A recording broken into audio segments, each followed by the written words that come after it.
The lights behind me exploded in red and blue, slicing through the golden haze of the Sacramento sunset, like a siren in a dream. I had just eased to a stop under the fading glow of a yellow light, cautious, not rushed. A long day was behind me, and the comfort of home lay just minutes ahead. But the flashing lights in my rearview mirror told me otherwise. I pulled over calm but alert, the kind of alertness that isn't taught but learned the hard way. As the cruiser halted behind my car, I rolled down the window. The officer stepped out with the unmistakable swagger of someone used to being obeyed without question. Buzzcut, mid-30s, mirrored sunglasses, badge gleaming in the last light. This was Officer Bradley Larson. License and registration, he said, clipped and cold. Not a greeting, not a question, a command. I handed over what he asked for without a word. I moved slowly, deliberately, not out of fear, but because I've lived long enough to know how assumptions get made. "You know why I pulled you over?" he asked, leaning into the window. His breath carried the stale scent of authority unchecked.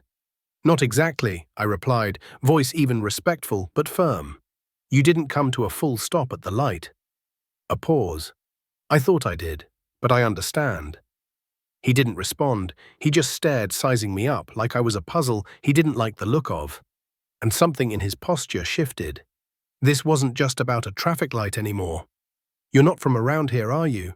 I moved a few months ago. My address is on the license." But he wasn't listening. Not really. He leaned in again, just a fraction closer. "Where were you headed in such a hurry?" "Home."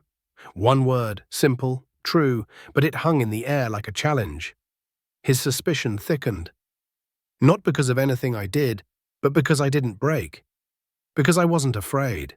Larson stepped back slowly, folded my license and registration like he owned them, and tucked them into his chest pocket. Then came the next line. "Step out of the car for me." My grip on the wheel tightened, but just for a second. Then I let go. "Is there a reason for that, officer?" He didn't answer right away. Just gave me that look, the one that said, "Don't push your luck. I'm asking you to step out. Don't make this harder than it has to be." It wasn't a suggestion, so I stepped out, calmly, measured. He gestured to the front of the car, hands where I can see them. I raised them, kept them in sight, and walked forward. "What exactly are you looking for?" I asked, genuine curiosity in my voice. "Just routine," he said. "You can never be too careful." "Incidents involving men in business suits driving sedans," I said, locking eyes with him. His jaw twitched. That was the moment I knew. This wasn't a stop, it was a test, and he had no idea who he was dealing with. Larson's composure thinned. He didn't like the question. He didn't like how I asked it with clarity, with calm. He wasn't used to being the one who had to explain himself. "Watch your tone," he said, voice sharpening, hand drifting instinctively toward the holster on his hip. "I'm simply asking," I replied, standing still, my arms relaxed at my sides. "Transparency is important, don't you think?" That threw him off. He circled me slowly, like a man searching for something to justify his gut feeling. But that feeling wasn't built on evidence. It was built on assumption. And it was crumbling under the weight of my stillness. "You seem pretty confident," he muttered almost to himself. "Like you think you know what's coming next." "Confidence isn't the issue here, officer," I said quietly. "Respect is." He froze. For a second, just a second, something flickered across his face. Maybe doubt. Maybe recognition. But it vanished just as quickly, buried beneath ego and years of unchallenged control. His voice turned clipped sharp with renewed authority. "Turn around. Hands on the hood. I need to check for weapons." I blinked, incredulous, but didn't resist. "Weapons?" I asked. "Do I look like someone carrying a weapon?" "Don't test me," he snapped, frustration bleeding through his tone. "I won't ask again." So I turned, placed my hands on the hood. The metal was warm from the day's sun, smooth beneath my palms. I stood still as his hands moved over me, rough, unnecessary, searching for a threat he'd already decided must be there, but there was nothing to find. "You're clean," he muttered, stepping back, irritation evident in every syllable. I turned, slowly facing him again. "Of course I am." He didn't like that either. The way I said it. The way I stood calm, poised, unbothered. I could see it in his eyes. This wasn't going the way it was supposed to. "I'm not done," he barked, louder than needed. "You seem to know a lot about what I can and can't do." Care to explain why I folded my arms across my chest, my body relaxed, but my gaze steady? I've had my share of experiences, I said. Let's just say I've learned a few things. He narrowed his eyes, stepping into my space. That's so you a lawyer or something? I allowed a small smile. Or something. That vague answer ignited something in him. Anger, resentment, confusion. Listen, he growled, voice low. You think you're smarter than me? Think you can talk your way out of this? I didn't blink. I don't think anything, officer. I just believe in fairness. And so far, I'm not seeing much of it here. That word, fairness, it hit him like a slap. His expression twisted, and for a moment he nearly said what was really on his mind. People like you always, he stopped himself.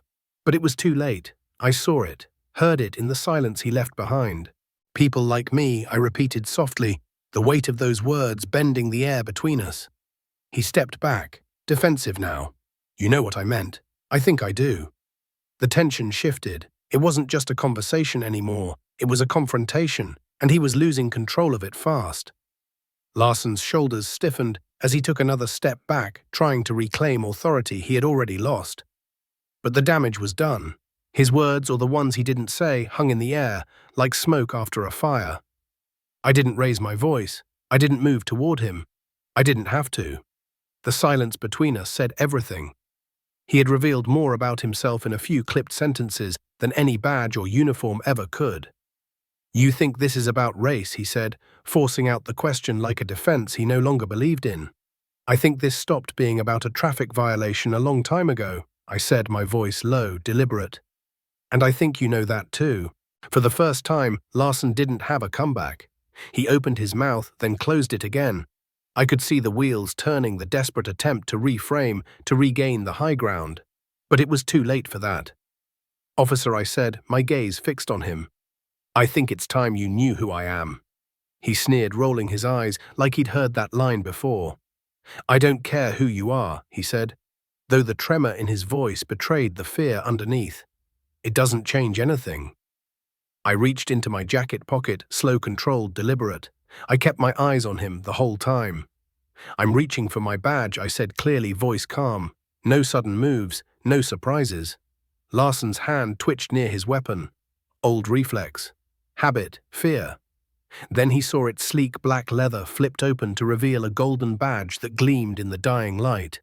Eric Porter, I said, holding it up. Head of Internal Affairs, Sacramento Division. The effect was immediate. His entire body tensed, then sagged like air leaving a balloon. His mouth opened, but no words came out. Internal Affairs. He finally stammered the words barely audible. Yes, I said, stepping forward, not with threat, but with purpose. The department that oversees officer conduct. The office responsible for investigating abuses of power, violations of rights, and encounters exactly like this one.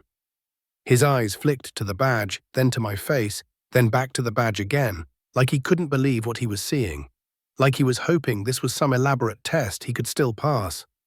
But the test was over. You're... He tried again, voice cracking.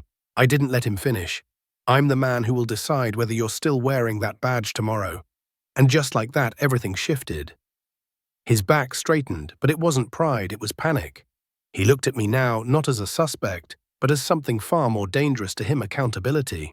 You've profiled me, I continued, my voice unwavering. Escalated a routine stop without cause, dismissed my answers, ignored my rights. And why? He said nothing. Because I didn't look like someone you're used to respecting. Still nothing.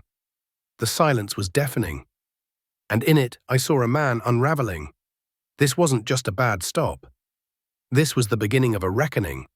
Larson took an unsteady step back, like the words had landed physically. His face, once hard with smug certainty, was now pale, pulled tight by a mix of confusion, fear, and dawning realization. I didn't move. I didn't raise my voice. But the air between us had changed. And he knew it. You think this is about me embarrassing you? I asked, eyes steady. This isn't personal, Officer Larson. It's institutional. You're not the first officer I've had to deal with like this. His mouth opened slightly, a protest on the tip of his tongue. But nothing came out. And the problem isn't just what you did, I continued. It's that you did it without a second thought. You didn't hesitate to assume the worst of me, to escalate without cause. You never even considered that I might know the law better than you." His gaze fell not out of shame yet, but out of shock that the power dynamic had flipped so fast and so completely. "You talk about respect," I said, "but you offered none. You talk about safety, but you operated from fear. You talk about procedure, but you weaponized it." Larson's jaw clenched. "Look, I didn't mean I held up a hand. Don't try to backpedal now.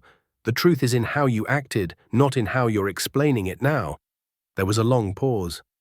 The sun had dipped lower shadows, stretching long across the asphalt. The air felt heavier, charged. "You're going to give me back my license and registration," I said, calm and clear. "Then you're going to take a long, hard look at how you handle that badge you wear." Larson blinked like someone waking from a dream. He reached into his pocket, this time slower, more careful, and handed my documents back with trembling fingers. I took them, tucked them away, and walked back to my car without a word. But I paused before opening the door, turning slightly to look back at him. "Remember this moment, Officer Larson," I said, voice quiet but unmistakable. "The badge you wear doesn't make you better than anyone. It makes you accountable to everyone." Then I got in, closed the door, and started the engine. I didn't speed off. I didn't look back again. But I knew he was still standing there alone, uncertain, and for the first time in his career, completely out of control. And I knew this wasn't the end. Not by a long shot, because this time, I had the authority to do something about it. The drive home was quiet, at least on the surface.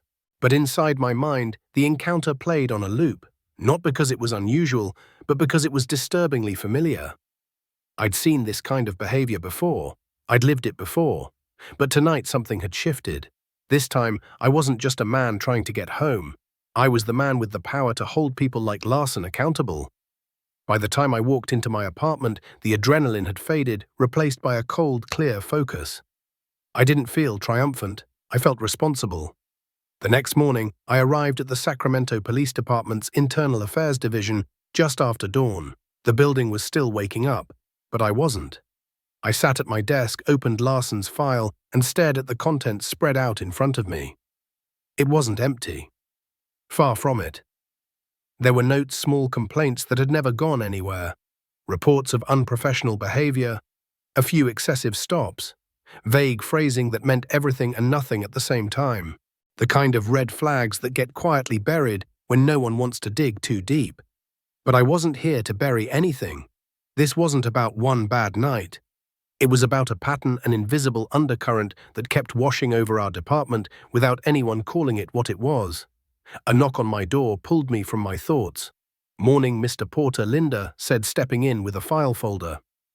"Here's the summary of last month's misconduct cases. Also, Chief Daniels asked me to remind you about the department review next week."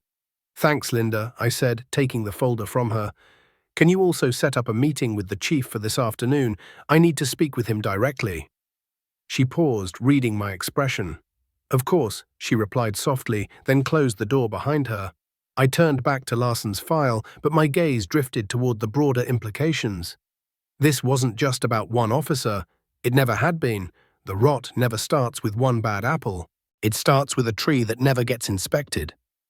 With silence, with excuses. I wasn't interested in excuses. Later that afternoon, I sat across from Chief Daniels in a glass-walled conference room. He was a man seasoned by years of service, his salt-and-pepper hair and no-nonsense demeanor making him appear carved from stone. But today even he looked concerned. I told him everything. Not just the traffic stop, but the nuance, the assumptions, the quiet escalation, the casual disregard. I could have walked away from it, I said. Could have written it off as just another bad interaction. But that would have been a mistake. Daniels exhaled slowly, rubbing his temples. "This isn't the first time I've heard Larson's name," he admitted. "But we've always handled it internally. And that's the problem," I said. "Handling it quietly means we're letting it happen again." He looked at me, really looked. "What are you proposing?" "A department-wide review," I said without hesitation. "Training, accountability systems, patrol procedures. Everything." Daniels leaned back, silent for a moment. "You know this will ruffle feathers." "Good," I said. "They need ruffling." He cracked a faint smile. "You're serious about this, aren't you?" "I have to be," I said, "because I'm tired of being both the target and the fixer." The following weeks blurred into a storm of motion briefings, interviews, policy reviews, community outreach. What started with a single traffic stop had become a ripple across the entire department, and I made sure that ripple became a wave. I sat down with officers one-on-one, I reviewed body cam footage, I examined complaint records with a magnifying glass, not just for misconduct, but for the culture that bred it. We didn't just ask the hard questions. We demanded real answers. Public forums were held, and we listened, truly listened to voices that had been ignored too long. Residents shared stories of profiling, of fear of encounters that left them shaken and mistrustful. Some were quiet, others angry, but all were honest, and honesty was what we needed. As the department braced for change, so did Officer Bradley Larson. The internal hearing came swiftly. I made no effort to hide my presence. I sat across from him, suit pressed, expression unreadable, while he fidgeted in the seat across the room. He barely resembled the officer who had confronted me weeks before. His confidence had withered under scrutiny. Now he was just another name on a file, another piece of a system struggling to save face. The proceedings were thorough. Every report, every questionable stop, every complaint that had once been brushed aside, now they were front and center. In the end, the decision was clear. Larson was suspended. It wasn't permanent, but it was a start, and the real victory wasn't the punishment, it was the process. The transparency, the message it sent to every other badge in that building. This wasn't about revenge. It was about restoration, about rebuilding trust in a system that had lost too much of it. Months later, I stood at a podium inside a community center packed with people. Officers, city officials, families, elders, teenagers. Some folded their arms skeptical, others leaned forward hopeful. I scanned the room and took a breath. This isn't about blame, I began. It's about responsibility. The room quieted. We can't erase the past, but we can change the future. And that begins here with how we serve, how we protect, how we listen. I paused. Justice isn't just about catching the bad guys. It's about making sure the people wearing the badge live up to what it represents: integrity, fairness, and respect. For everyone, every time. Applause erupted, some hesitant, some thunderous. I didn't smile, not yet. This wasn't the end of a story. It was the start of a new one. As I stepped down from the podium, I passed a young officer standing near the door. Her uniform was freshly pressed. Her eyes followed me not with fear, but with something else. Conviction, hope, and maybe, just maybe, the belief that change was not only possible, but already happening. Weeks later, the impact of that single stop still echoed through the halls of the department. The reforms we had set in motion were no longer just concepts. They were tangible, written into training protocols, etched into evaluation criteria, woven into the expectations of every badge in the city. And yet, it was only the beginning. I stood on the upper floor of our newly redesigned training facility. Glass walls, open space light pouring in. Below me, a group of fresh recruits stood at attention, their navy uniforms crisp, their expressions a mix of nerves and pride. I watched them through the railing, the sun catching the gold lettering on the polished floor. Every interaction matters. Behind me, a voice spoke gently. "They're saying it's the Porter standard now," said Linda, stepping up beside me with a tablet in hand. I turned, slightly half smiling. "Sounds too neat. Change is never that clean." "No," she agreed, "but it's real." She was right. We'd moved beyond silent frustration, beyond whispered complaints. This time the change had a name, a face, a mandate. I looked back down at the recruits. They weren't just here to learn procedures, they were here to redefine what it meant to wear the badge. Not with fear, not with power games, but with purpose. That was the lesson of Larson. Not just that misconduct exists, but that it thrives when no one speaks, when no one is watching. He wasn't the first officer to fall short of the values we hold sacred, but he was the last one we'd let slip through unnoticed. The disciplinary board had reviewed his case a second time. More complaints came to light. More voices stepped forward. Eventually, the suspension became termination. No appeals, no secret handshakes behind closed doors. Just accountability. And accountability, I had learned, was the most radical form of justice. Because it doesn't just fix what's broken, it prevents it from breaking again. That afternoon, I walked into the department briefing room. Officers of all ranks sat waiting, murmuring, sipping coffee. The air was different now, tense but focused. I took the podium again, not with the fire of confrontation, but with the steadiness of conviction. "You've seen what happens when silence governs a system," I began. "Now I want you to see what happens when courage does." I paused, letting the words land. No one's perfect, but that doesn't mean we lower the bar. It means we raise it and we rise to meet it. This wasn't a performance. It wasn't politics. It was the culture shift in motion.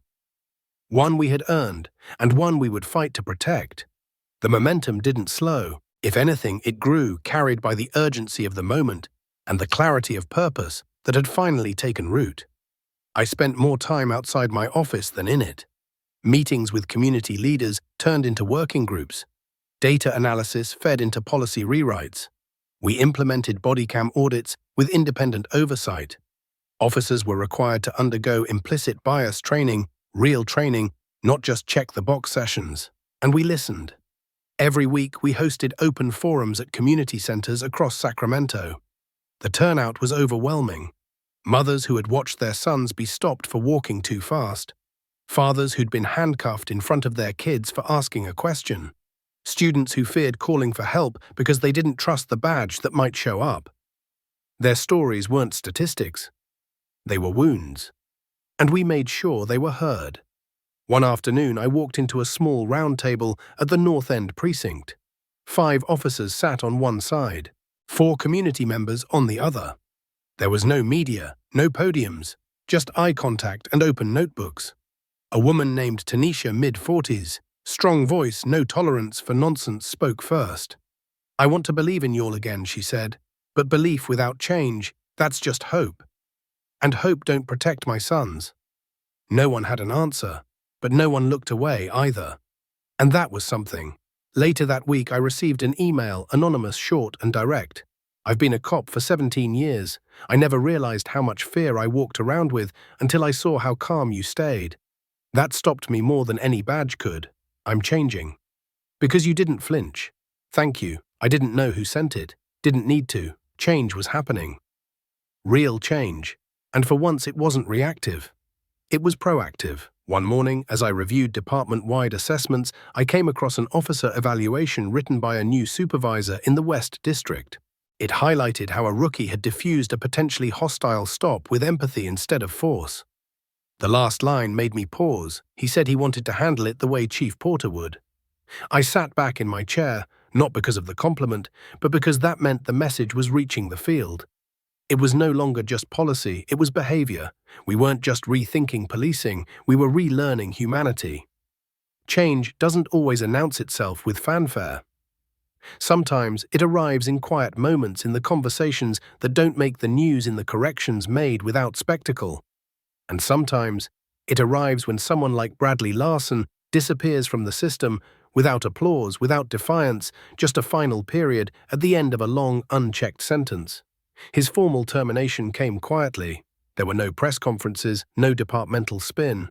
Just a memo circulated among leadership. Officer Bradley Larson is no longer employed by the Sacramento Police Department. But the ripple effect was loud. Other officers paid attention, not out of fear but awareness. The awareness that conduct once ignored now had consequences. That behavior once normalized now had a mirror held up to it. And it wasn't just about getting rid of bad apples. It was about nurturing better roots. We introduced a mentorship initiative, pairing experienced officers with high standards of integrity alongside rookies fresh out of the academy. We added community observers to policy development sessions. We opened quarterly review boards to public comment. None of it was perfect, but all of it was progress. I sat with Chief Daniels late one evening, long after most of the building had cleared out. The hum of the HVAC was the only sound. "You know," he said, swirling the ice in his glass of water, "when you first came to me with this, I thought you were trying to make a point." I raised an eyebrow. "Wasn't I?" He chuckled. "Sure. But it wasn't just a point. It was a path. You didn't just call something out. You built something in its place." I couldn't let it go, I said. Not again. Not this time. Daniels leaned back. You think we'll keep it going? After the press dies down, I didn't hesitate. We will, because it's not just about who's watching anymore. It's about who we are. And he nodded, not with skepticism, but with belief. That night, as I walked through the quiet halls of the precinct, I passed a bulletin board covered in printouts, notes, and photos. In the center was a single sheet of paper taped up by someone I never identified. Integrity is doing the right thing when no one is watching. It was underlined, twice, and I smiled just a little. Because that's what we were building now, not a shield for the powerful, but a promise for the people. The seasons turned. The headlines moved on. But inside the department, the legacy of that traffic stop continued to echo, not through drama, but through decisions. Policy by policy, person by person. At our quarterly community engagement event, I stood once more before a room full of residents, fewer skeptics, now more partners. There were new faces in the crowd, high school students considering careers in law enforcement, retired teachers volunteering on neighborhood boards, even a few officers who once kept their heads down, now choosing to speak up. This time, the applause at the end of my speech wasn't just polite. It was personal. They had seen the difference, felt it. And they weren't just clapping for me. They were clapping for themselves, for the trust we were slowly rebuilding, for the transparency we were finally honoring. After the event, a teenage boy approached me. He wore sneakers scuffed from basketball and a hoodie with the sleeves pushed up. You really work for the police, he asked. I smiled. I do. You, make rules and stuff. I help make sure the rules are followed, I said, and that they're fair. He nodded slowly. My brother got stopped last year. He was just walking home. They pushed him against a wall. He didn't do anything. I'm sorry that happened, I said, kneeling slightly to meet his eyes. That shouldn't happen to anyone. He hesitated. It won't happen to me. Right, I looked at him, really looked, and answered the only way I could. Not if I can help it. Not if we all do our part. He grinned a little crooked and gave a small nod. Then he ran back to his friends, sneakers squeaking across the gym floor. That moment stayed with me, because real change doesn't always feel like a victory parade. Sometimes it's a conversation, a pause, a shift in someone's belief. It's in the stories we rewrite, and in the ones we refuse to let repeat. If this story resonated with you, share it. With a friend, a colleague, a neighbor. Start the conversation that matters. Because justice doesn't begin in courtrooms. It begins on sidewalks, on traffic stops, in quiet moments when no one's looking, and in the voices that rise when someone finally says, enough. Let's keep raising those voices together. Subscribe to Century Stories for more stories that challenge, inspire, and ignite change.